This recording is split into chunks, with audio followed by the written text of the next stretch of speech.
जय श्री महाकाल। आज आप लोगों को एक बहुत ही गुप्त और बहुत ही रहस्यमयी घटना की तरफ लेके चलेंगे, जो कि बिल्कुल सत्य है। और ऐसी चीज़ें देख पाना एक बहुत बड़ी किस्मत की बात होती है। और जिसके भाग्य ना साथ दे और जिसके किस्मत में ना हो, वो कुछ भी करके ऐसे स्थानों के या ऐसे लोगों के भ्रमण नहीं कर सकता है जहाँ भेजा गया था। क्योंकि जब हमने भी भेजा और वहाँ भेजने की तैयारी, तो हमें भी कुछ नहीं पता था कि ऐसे चीज़ होते हैं कि नहीं। अब आते हैं अपने मेन बात पे। बात लगभग ये हुआ कि मेरी एक इच्छा जागी कि जितना मैंने लोगों से सुन रखा था या जान रखा था कि सिद्धाश्रम जैसी कोई चीज़ होती है, या सिद्धों का स्थान, या संग्रीला घाटी, या जो बोले, मतलब आज तक सुनी सुनाई बातें मैंने सुनी थी। और क्या सही है या नहीं सही है उसके बारे में कुछ नहीं। जितना आप लोगों ने सुन रखा था उतना मैं भी सुन रखा था। मैं भी कोई गया नहीं था। और वहाँ ये बात थी कि शक्तियों के माध्यम से देख नहीं सकते हो, क्योंकि एक होता है ना, जैसे कि इंसान आंख बंद करने लगते हैं तो उनका खुद ही दिमाग वो समस्याओं को क्रिएट करके उन्हें दिखा देता है। तो उसी चीज़ को बोलते हैं हाँ शक्तियों ने दिखाया। क्योंकि मैंने जब वहाँ के देखे और जाने, फिर इंसानी और सबके बारे में बहुत काफ़ी गहराई से अध्ययन किए, तो बहुत चीज़ मालूम पड़ी, जो कि आगे की वीडियो में आप लोगों को बताऊंगा। बताने का मेरा एक ही मकसद है कि आप लोग समझो, और उस तरीके से अगर आप भक्ति करोगे, जो तरीका वहाँ बताया गया, मालूम किया गया, अगर कोई भी व्यक्ति अगर उन तरीकों को कर लेता है तो बिल्कुल वो भक्त बनने से कोई नहीं टाल सकता है। क्योंकि जब हमारे अंदर भक्ति नहीं होती है तभी हम असफल होते हैं, और तभी हमें कोई ना कोई भटका दे। क्योंकि जिसके प्रति सच्ची भक्ति होती है वो तो भटकने का चांस ही नहीं है उसका। तो इसके बाद यही सब मेरे दिमाग में चल रहा था। एक दो बार मैंने कुछ शक्तियों को भेजा, तो उन्होंने इतना ही पता किया। एक बार लगभग 3-4 महीने की पहले की बात है, मैंने उनको भेजा कि ऐसी कोई चीज़ होती है, तो उन्होंने देख के बोले कि सिद्धाश्रम, जैसे हम लोग बोल दिए कि सिद्धाश्रम, तो वहाँ लिखा पढ़ा कुछ नहीं था। और बोले कि ऐसे साधुओं के हजारों, मतलब अनगिनत आश्रम उनके निर्माण के हैं, जो उनके स्थान जो उन लोग बनाए हुए हैं और उन चीज़ों में वो रहते हैं। तो मुझे लगा कि ये आश्रम अगर हजारों में है, तो मेरा कहने का मतलब कि जो सिद्ध हो, जो उस लेवल को क्रॉस कर गया है, तो वो हमेशा एक अलग थलग अपना संसार, अपनी दुनिया बना के रहने के लिए शक्तिशाली हो गए हैं। पर वो कैसे हुआ है, मतलब उसकी विधि क्या है, और वहाँ के कोई जाया जा सकता है। क्योंकि शरीर में आत्मा रूप में जाने सूक्ष्म शरीर जा सकता है, लेकिन सूक्ष्म शरीर के साथ उस लोकों में या उनके स्थानों पे कोई पकड़ लेती है तो यहाँ व्यक्ति पागल हो जाएगा। अब मेरे लिए बहुत बड़ी रिक्स थी। तो और माता काली को व्यक्ति जल्दी कोई साध सकता नहीं है। माता काली एक ऐसी शक्ति है जो आप लोग देखते हो, कोई बोलते हैं मैंने चला दिया, चलाओ, लेकिन जब तक उनकी भक्ति उतनी कृपा नहीं कि आप साध नहीं सकते हो, कहने का कुछ भी बोल दो। तो इसके बाद एक बार लाइव में भी आप लोगों से बोला था कि सिद्धाश्रम सिद्धाश्रम, तो वही खोज चल ही रही थी। चलने के बाद अब इस बार नवरात्रों में तो ये हुआ कि करेंगे, क्योंकि मुझे वहाँ के बारे में कुछ जानकारी चाहिए थी कि क्या सही है क्या गलत है। और मुझे वो शिष्य चाहिए थे कि जो कि मनगढ़ंत ना बता, क्योंकि आके बोल देंगे कि गुरु जी मुझे ये दिखा, ये दिखा, और शक्तियाँ, मतलब वो मैच खानी चाहिए बात, हाँ ये सत्य है। नहीं तो ये नहीं कि आपने इधर उधर बोल दिया। मैंने, क्योंकि मैंने पिछली बार ऐसे ना, जब कोई भी शिष्य बोले तो उसका मान रखने के लिए मैं बोल देता था कि नहीं नहीं ठीक है कोई बात नहीं, और वही मान उन्हें चढ़ा देता था। पर इस बार मुझे वो नहीं चाहिए थे। पिछली बार में क्या हुआ, कोई बोले कि हाँ गुरुजी मुझे ऐसे हुआ, ये हुआ, या झूठ मूठ के भूत उसमें है उसमें बताने लगते थे। मैं बना रहे यहाँ इतने लोगों के बीच में क्यों बेइज्जती करना किसी का। हाँ ठीक है, और वही मेरा ठीक उनको और बढ़ा दिया। और जहाँ पहुँचना था वहाँ तो नहीं पहुँच पाया, लेकिन कहीं और पहुँच गए। मुझे अफसोस हुआ, लेकिन अब क्या कहें। ये कलयुगी दुनिया में, माया भरी दुनिया में व्यक्ति एक पग भी अगर बगल रख देता है तो तुरंत रास्ता भटक जाता है। हाँ, उसे लगता है कि मैं सही रास्ते पे हूँ, क्योंकि भटकने वाले को हमेशा यही लगता है कि मैं सही रास्ते पर ही हूँ। लेकिन जो तुमसे ऊपर है, जो तुम्हें रास्ता दिखाए, उसे मालूम पड़ जाता है कि अब तुम भटक गए हो। और तुम्हारा जो जितने से भटकते जाओगे जितना तुम्हारा अंत जो लास्ट समय आएगा वो दिक्कत में हो जाएगा। और जहाँ पहुँचना चाहते हो, क्योंकि अंत साधना का एक उद्देश्य होता है मुक्ति। खैर ये विषय अलग है। तो इसके बाद नवरात्रों में 9 दिन के देवी माता के रखे गए भंडारा, और 9 दिन तक हवन रखे गए, पूजा रखे गए। लोगों को, बहुत लोगों को, 400-500 लोगों को बुलाया गया, और रोज आते भी थे, क्योंकि माता काली ही एक शक्ति थी जहां हम अगर वहां भेजने के बाद बझें। और जानकार मित्रों से थोड़ा सा बात हुई, क्योंकि ऐसे लोगों में तो उनसे डिस्कस हुआ तो उन्होंने अपनी बात रखी। जानकारों से मेरी बात हुई। एक ही जानकार है जो इसके बारे में, जो सूक्ष्म जगत के बारे में कर सकते हैं, बाकी तो मुझे कोई लगा ही नहीं कि ऐसे कोई होते हैं।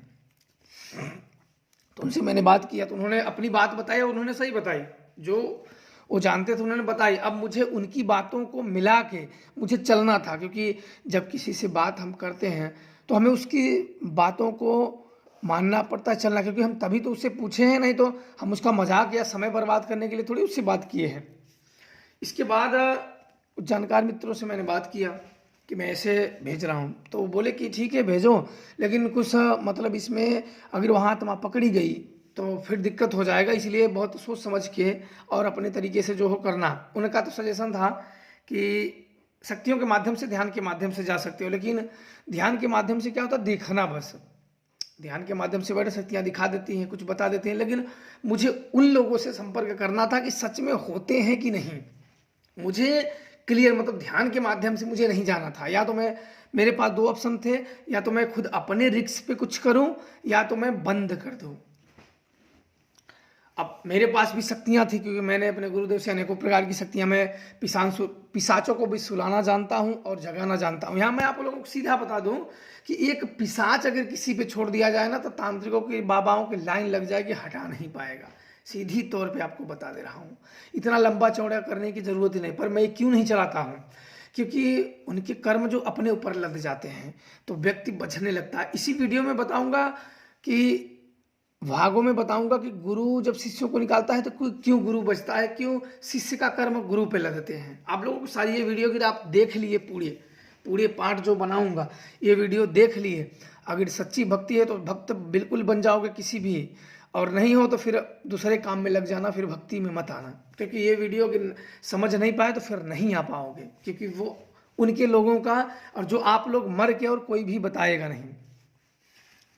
तब उनसे बात होने के बाद, अब बात माता की रोज हवन पूजा, हम लोग क्या करते थे, माता की हवन पूजा, उनका स्मरण, उनका मंत्रों का जाप करके, इसके बाद तब वहाँ से रात को हम लोग सिद्धाश्रम पे, जो सिद्धाश्रम तो नहीं बोल सकते, एक लोग ही बोल सकते हैं, क्योंकि मुझे सिद्धाश्रम, सिद्धों का स्थान तो दिखा, वो बाद में आगे चल के उसकी बात होगी, क्योंकि बहुत गुप्त है और बहुत अच्छे भी हैं, बहुत ज्ञानवर्धक भी हैं, जो शायद कि आजकल विलुप्त तो ही हो गया है।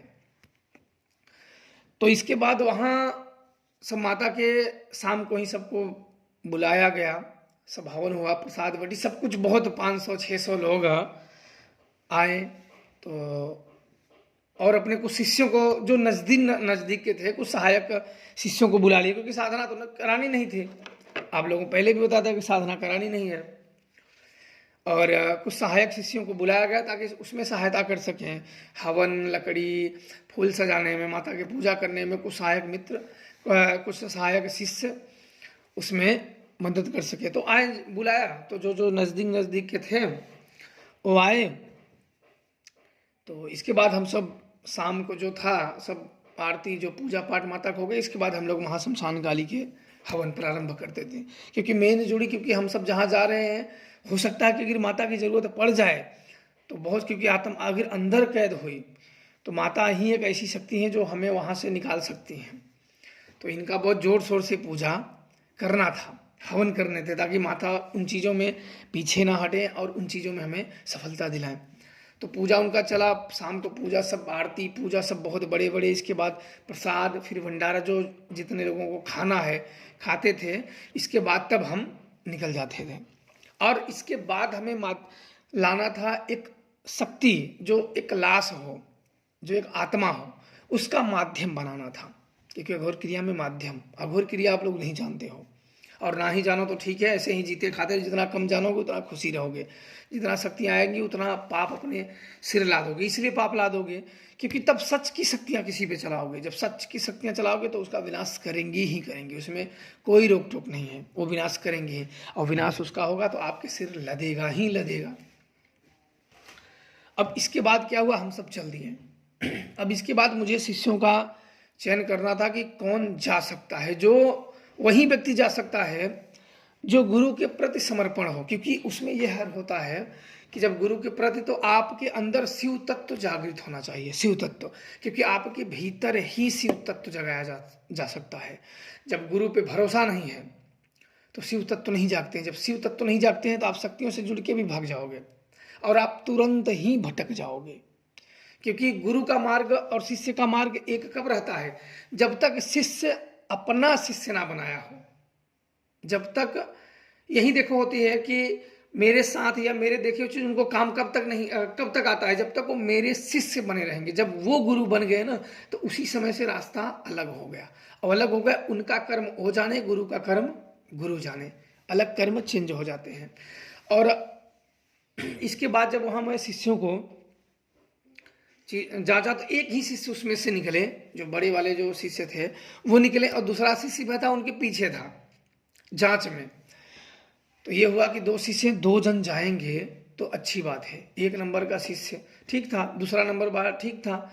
और लोगों को, ज़्यादा लोगों को हम भेज नहीं सकते थे, क्योंकि शक्तियों का और इन ज़्यादा लोगों को भेजने की ज़रूरत नहीं है। क्योंकि ऐसा नहीं कि किसी को मुंडी पकड़ के ठेल ठेल के भेजा जाए, तो ज़्यादा लोगों को भेज नहीं सकते थे। बस हमें जानकारी, अभी हम जहाँ भेज रहे हैं, जो आश्रम की पता लगा रहे हैं, अब ये शक्तियाँ जा रही हैं। अब पता नहीं है पहुँच पाएंगे या ऐसी चीज़ सच में इनकी सूक्ष्म शरीर देख पाएगी कि नहीं देख पाएगी, कुछ भी जानकारी नहीं थी।